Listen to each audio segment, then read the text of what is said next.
Welcome to Live Oak Unitarian Universalist Congregation. It is a joy to be with you on this very auspicious day. We're having a birthday celebration today for Live Oak as it celebrates 30 years. So welcome and glad to have you with us.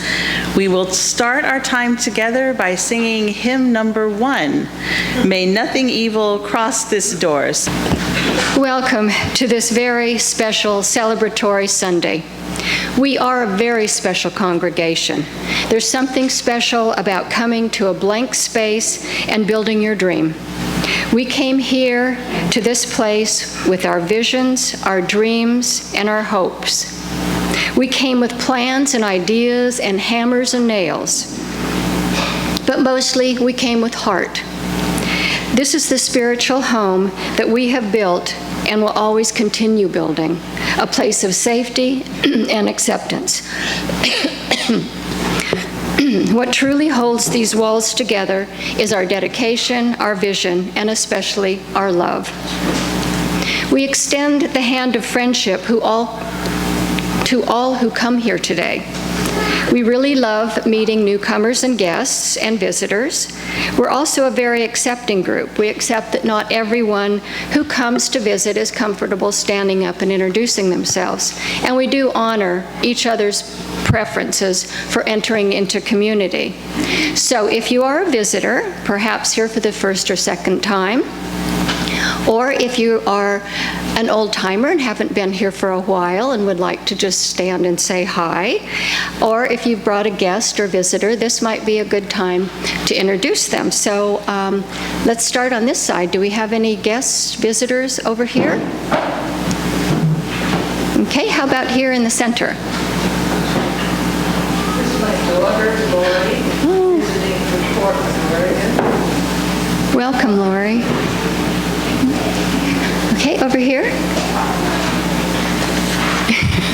And over on the other side. I'd like to introduce Harry Killen's Suzuki and Jerry Fox. Susie is in the support group with Bets and I are here as well as the team, so we want to learn that. Also, some of you have met Susie before because she led a geology contest called Castles. Welcome.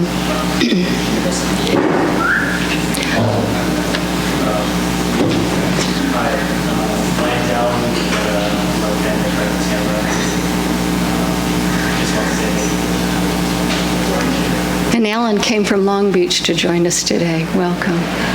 Well, as Reverend Tamara said, we're having a wonderful celebration, coffee and cake after, so we hope everyone will stay for that. To learn about other activities that build connections here at Live Oak, you can view your acorn online. There are some copies at the back of the sanctuary. And today we have a path to membership for anyone who might be interested in joining Live Oak. There will be a little luncheon and information session afterwards. It'll last till about 2:30. So we know some people are signed up. If anyone else is interested, you could see me or Carter Morgan or Wendy Morgan after the service. I think Kristen and I must have been on the same wavelength. Our call to worship echoes a lot of the same themes. This is the place that love has built. It began with a dream, a few people, church stored in the trunks of cars, and is now a place filled with the love that the founders felt when they said yes to a vision and leapt into the unknown. It continued with a dream and a few more people as we moved to this property and built the fellowship hall across the way. It continued with a dream and a few more people as we learned how to be a congregation with growing pains, as we welcomed more and more people who were hungry for our joyful, liberal message of hope and community. It continued with a dream and a few more people as we planned out these walls and raised these beams that are above our heads. This is the place that love has built. It's full of the love of all who have worshiped here, those who've celebrated here, those who have grieved here, children dedicated, couples married, and family members and friends mourned here. This is the place that love has built. It's full of the love of our children as they learn and laugh together, and our youth as they grow into their own sense of purpose and meaning. This is the place that love has built. It is full of the love that compels us to move beyond these walls and into the world to help bring a vision of an earth more fair with all her people one. This is the place that love has built. It is full of memories of ministers and staff, and also current ministers and staff who have served it, and volunteers, each and every one of you who bring hard work, dedication, joy, love, talent, time, and treasure to nurture this beloved community. This is the place that love has built. It is full of love, the love of this community, and despite our occasional differences and disagreements, it's love that holds us together as a people. May this love be with us always as we carry the light of our faith and this congregation forward. Come, let us worship together this morning. Oh, religion on the half shell. Where Sundays mornings we serve up a Unitarian Universalist breakfast buffet of open minds, loving hearts, and helping hands. This morning we have a very special guest who's here to introduce us to her new book, the Reverend Bets Wienecke, the Minister Emerita from the Live Oak UU congregation in Goleta, California. Well, welcome, Bets. Gosh, you're in competition with Meet the Press. Yes. Well, I'm delighted to be here. Thank you for asking me to the show. Okay, well, let's get right to it then. I read your new best-selling book, The Little Acorn That Could, the untold story of the Live Oak, story of Live Oak. And I must say that I just couldn't put it down. It's such a compelling story. I mean, I noticed that everyone at the beach is reading it, and it's been named the blockbuster book of the summer of 2015. How do you feel about that? Well, I don't know what beach you go to.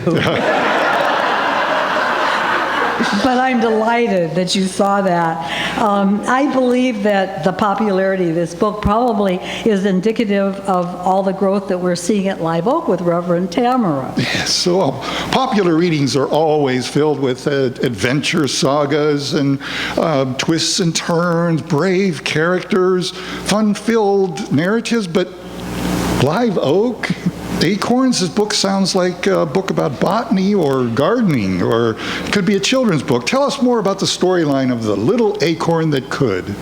Well, the story is all those things you mentioned, Al, and more. I really didn't write about plants, but I did use the metaphor of the live oak tree.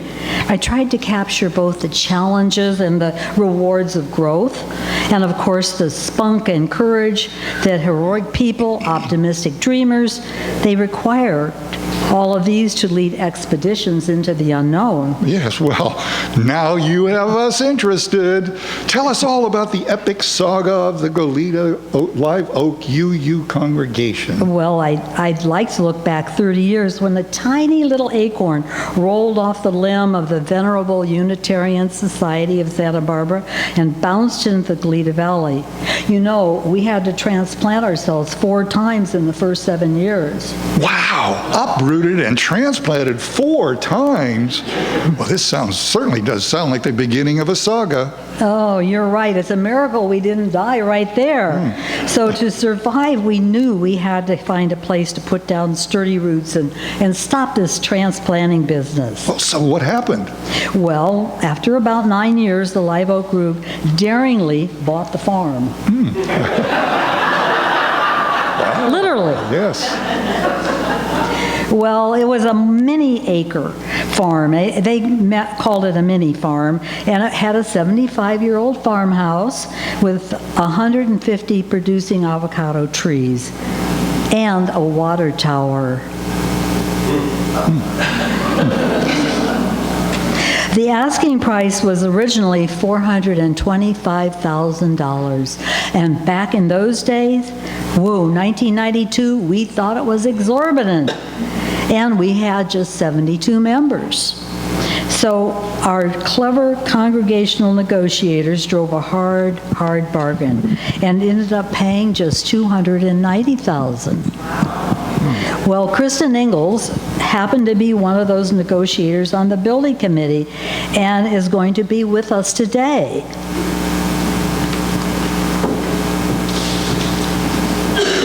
Hi, well, Barbara Dunaway was supposed to have come today but couldn't, so I'm going to share her memories. Well, thank you so much, because the story couldn't have been written without your leadership. Here's what Barbara wrote. We were a motley crew indeed when we set out to build a permanent home for Live Oak, an odd assortment of talents who learned to work together to make our cherished dream come true. Yes, we were small in number, but our dreams were big and our spirits were soaring, and we were not to be deterred. It's that wonderful, invigorating, contagious spirit that infuses all of my memories of our shared endeavor. We were indeed flying high with our can-do spirit and very quickly became masters of the very fine art of flying by the seat of our pants. And oh, what a wonderful ride we took. But there's just a little bit more to this story than what Barb said. Barbara and I were both on the building committee, and we were having a hard time convincing Mr. Harold to sell to us. Was he a bachelor? He was a bachelor, getting up in years, and his family lived just up the hill, and they were very opposed to part of the family property being built into a church. They kind of wanted to sell it to another family, keep it as it was. And they weren't thrilled about our plans at all. Well, one evening, Peter Haslam called me and suggested that I, a single woman, you have to remember I was only 42, and a little cuter than I am now. He suggested that I might pay a visit to Mr. Harold and sweet-talk him a little bit.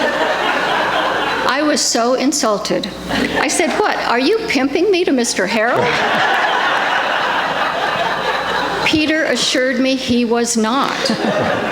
I declined and facetiously said to him, "Well, Barbara Dunaway's a single woman too. Why don't you ask her?" Knowing full well that he would never do that and she would never go along with it. Well, the following day, I was driving by the property, and I saw Barbara Dunaway approaching the house with a plate of cookies. And the next day, Mr. Harold agreed to sell to us. Now, I know that Barbara did nothing untoward, but she sure must make damn good cookies.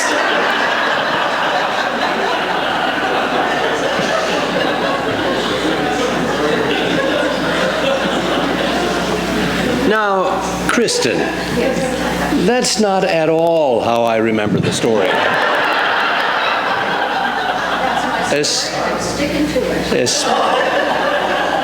I don't even know the meaning of the word. What was it? Pimping. My version of the story is infinitely more sordid. See me later for a fuller rendition. This show is turning into the Jerry Springer show here, I think. Well, Peter was a very important part of that whole building process, and we can't forget that. And with the motto, build it and they will come as our rallying cry. We raised $500,000 in gifts and loans. Of course, the loans had to be repaid. Well, yes, in your book you said that Live Oak also had to pay off an additional $22,000 mortgage the summer of 1994. And one of the members, I believe it was that fellow Haslam that just stood up here, you know him, don't you? Oh, yeah, we're acquainted. Well, he led a hot and fast fundraiser tour of China for 22 UUs. Oh, no, not you again. She gave me the high sign, so it's okay. But I was approached, and we had this mortgage that had to be paid in 6 months, and it was $20,000 or $22,000, and could I do that? Well, yes. We arranged a trip for Live Oak members or downtown members as well, and we decided what we wanted to do, and I charged exactly what it would cost me plus $1,000 that would go to Live Oak.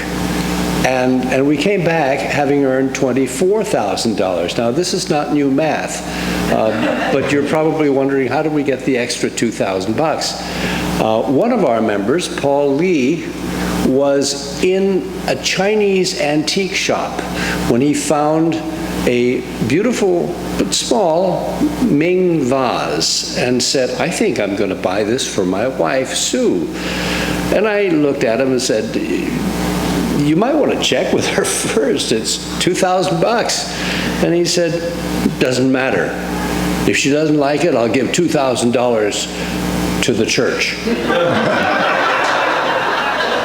And I had an instantaneous inspiration. Go find Sue. Now, this antique store had 4 stories, and I scoured all 4 before I found her, brought her back. She looked at it and said, turning to Paul this way and wrinkling her nose, do you really like this? Ka-ching.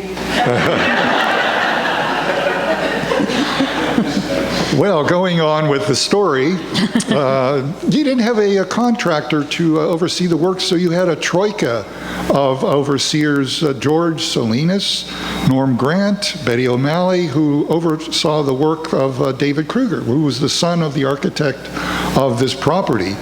And the members did much of the work, didn't they? Oh, they did. In fact, I wish I had time to tell you all the exciting adventures of those volunteers. They gave gallons and gallons of sweat equity to finish the fellowship hall, to work on the patios, to renovate the farmhouse, cottage, and playground. And we'll show a video after the service and after you've had ice cream and cake if you'd like to come back in and see some of those workers working away.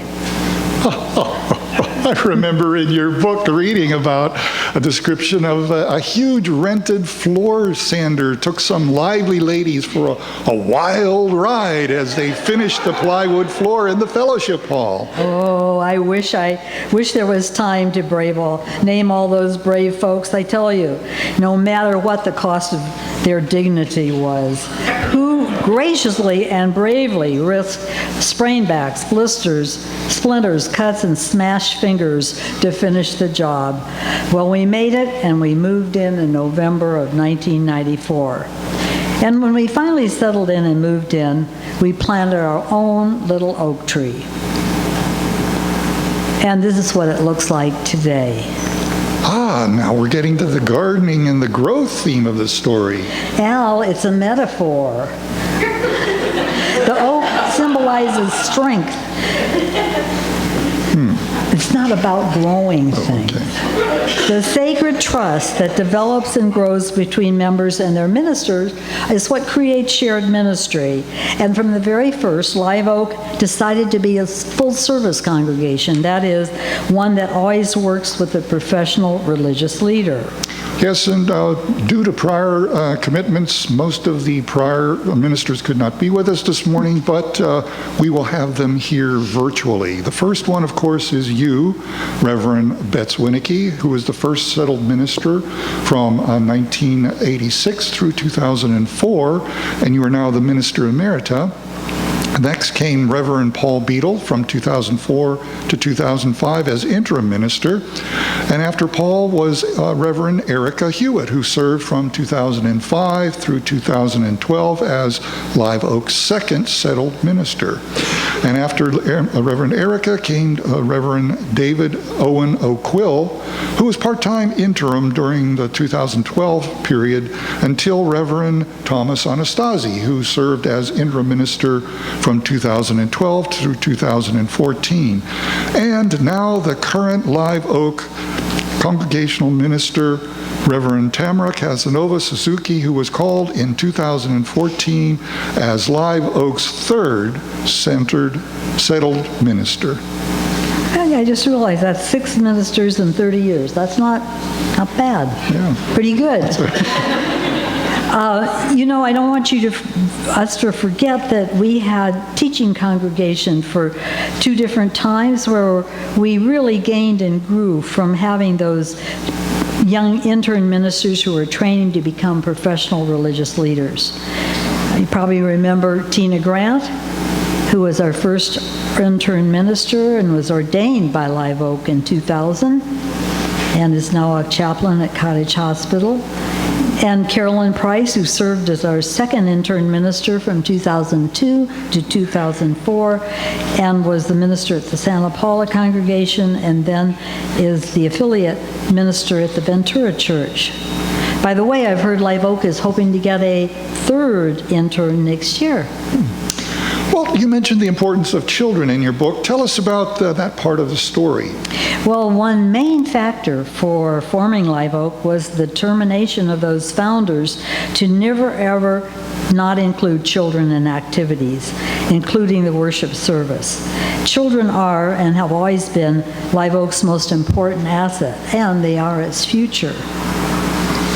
Well, fortunately, people have always stepped up to direct, plan, and work with all the children, and I realize those people have always been women. Oh. Well, that's interesting. Except for one. Oh, sorry, one. One, yes. Well, because of prior commitments, they couldn't be with us, or most of them couldn't be with us this morning, so we will have them here virtually. Pat Johnson and Martha Golis, 2 of our founding members, served as co-directors of RE from 1985 through 1990. Then Reverend Tina Grant served as interim minister from 1990 through 1996. Deb Rogers served as minister from 1997 through 1998. Maybe she was director of religious education. Director of Religious Education. Yeah. I'm glad you said that. Reverend Kristen Rahm served as Director of Religious Education from 1998 through 1999. Susan Belanger, 1999 through 2001. She is a current member of Live Oak. Jan Ross, 2003 through 2011. Again, a current member of Live Oak. Then the one male, James Forrest, who was the interim DRE from 2011 to 2012. Gloria Liggett took over in 2012 through 2014, again a member of Live Oak. And now we have our present director of RE, Tracy Goforth, who began in 2013. Right, and really the wonderful thing is we've had wonderful parents and other people help these children. They have an innate curiosity and awe and wonder, which is really the driving force of a child's faith development, and the program is geared to their religious curiosity, and they explore a wide range of spiritual paths and wisdom from faiths around the world, and I think they're doing that today. The 8th graders have always had a coming-of-age program when they share and talk about what they value and believe. Well, the children explore the wonders of drama in communicating human emotions, excitement, love, joy of holiday pageants. You know, somehow I don't know why, but I particularly love this particular photo from a recent Live Oak Christmas pageant. It's so compelling. Yes. Well, I'm going to get back to leadership. You know, I don't believe very many of us are born leaders. I deeply believe a great way to improve and gain confidence in leadership skills is by volunteering in the faith community. I know it worked for me, and I'm sure it worked for a number of other people. A healthy and successful congregation depends on those lay leaders who believe deeply in its mission and will step up to serve as board presidents. And 21 members have done just that, and their names appear on the president's honor roll, hanging in the back somewhere. And I don't know where it is now. I thought it was supposed to be up here, but I don't see it. So anyway, they were great people, and we thank each one of them. Now, your story also includes the building of the sanctuary. Now, that was quite a quest. You bet, you bet. How to build a sanctuary on a little 1-acre hillside. More awful, how to pay for it. But Live Oak succeeded in creating that sacred space, and Michael Wittman played a big part in this story. There's a reason his name is on the brick patio. Well, Bets, we have another surprise for you. We have Michael on our phone line all the way from Budapest, Hungary. He has taken time out of his vacation with Marie to add to your story. Hello, Michael. Hello, everyone. Hello, Bets. Oh, Michael, it's good to hear from you, all the way from Hungary. Michael, can you share some of your memories of the sanctuary building process? Well, all I can say is that I reviewed the annual reports that were written 2000 to 2008, and I thought, wow, how did we ever accomplish all these things? But you did, so tell us the story. Well, despite some resistance to growth and to the cost, we started planning for the second phase of our building project in 2000. We had impossibly small space, but we needed to convert the fellowship hall into a religious exploration space for the children, add 4 bathrooms, and build the new sanctuary. There were so many children, we had run out of classroom space and had tried to solve the problem unsuccessfully by offering 2 services on Sunday. Well, we finally received that essential land use permit.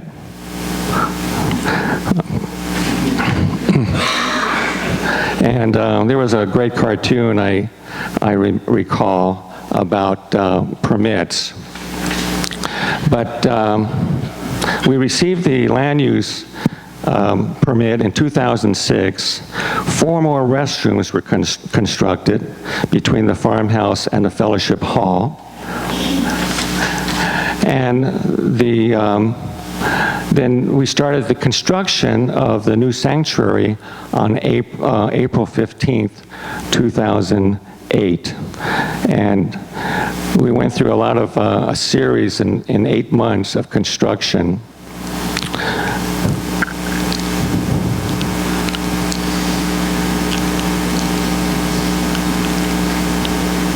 Are you gone? Yeah, excuse me, I'm back now. Phone, I got to disconnect. But it took a lot of patience and tenacity to overcome the many obstacles we encountered. But it became a community building project, not just a building project. And I'm proud that we achieved what some said would not be possible. So we did achieve the impossible dream. Oh, Marie is getting back on the boat. I better join her. Goodbye, goodbye, good luck. Goodbye, Michael. Goodbye. I'm glad you were able to speak with us today, Michael. Thank you. As an aside, while Michael and Marie were in Budapest, they gave our contribution for the repair of the organ at the Bela Bartok church.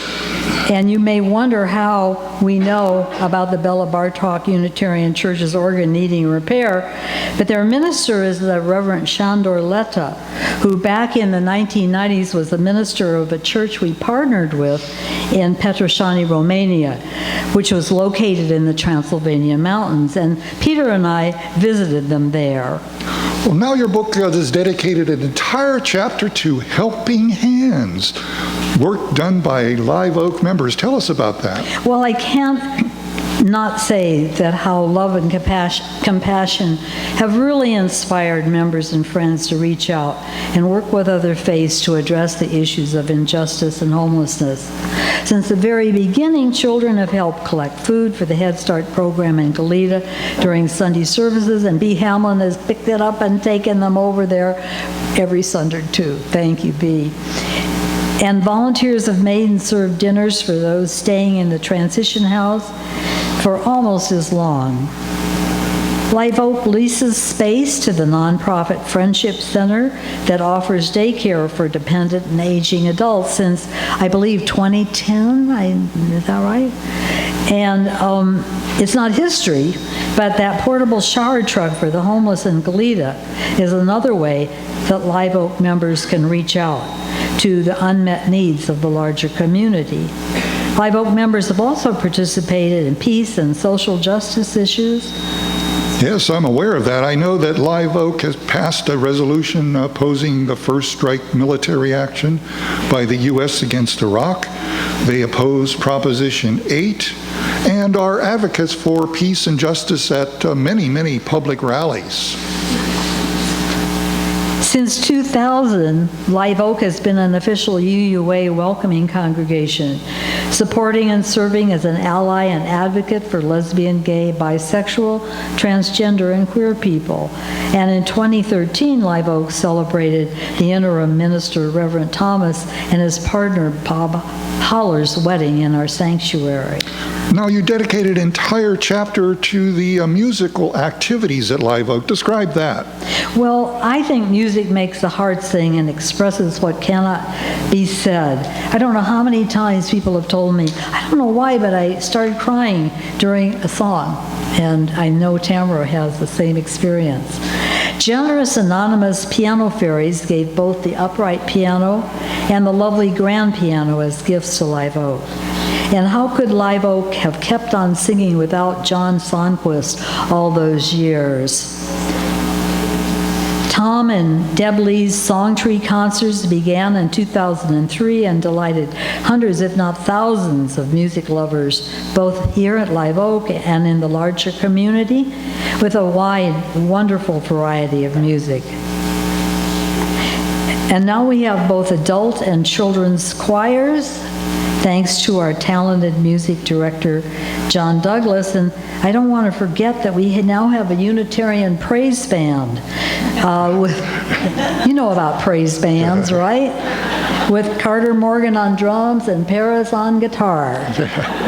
Well, your last chapter tells all about the just plain fun and laughter that we have here at Live Oak. So much of this frivolity has resulted in gathering money for the church. Yeah, I don't know which comes first, eating, drinking, and laughing, or raising money. But we've had a good time. But I haven't had time to mention all of the wonderful adult exploration classes Live Oak offers, and I wish I could. The ongoing groups such as the Buddhist Sangha, Men's Connection, the Covenant groups, and different ones that come and go. Now there's the UU Fun Time, and who would forget the social time after the worship service? Picnics at Goleta Park and Stowe Park, Halloween parties, and yes, even volunteer work parties. Well, Bets, we're almost out of time. So it's been a real pleasure having you on Liberal Religion on the Half Shell. Good luck with your book. And to all of you out there in the audience, remember the little acorn that good would make an excellent Christmas present. So are there any final thoughts that you would like to impart to the audience? Well, I want to thank you, first of all, Al, for this opportunity, and apologize for the interruptions that came periodically. The impossible dream of building a liberal religious community on a little hillside in Goleta has become a reality. And now the founders are passing the light on. The shared ministry of all of you and Reverend Tamara will be what will be making history now. Just imagine how your liberal religious faith of compassion, love, and justice can help heal this beautiful and broken world. Thank you, Bets. Yeah, thank you.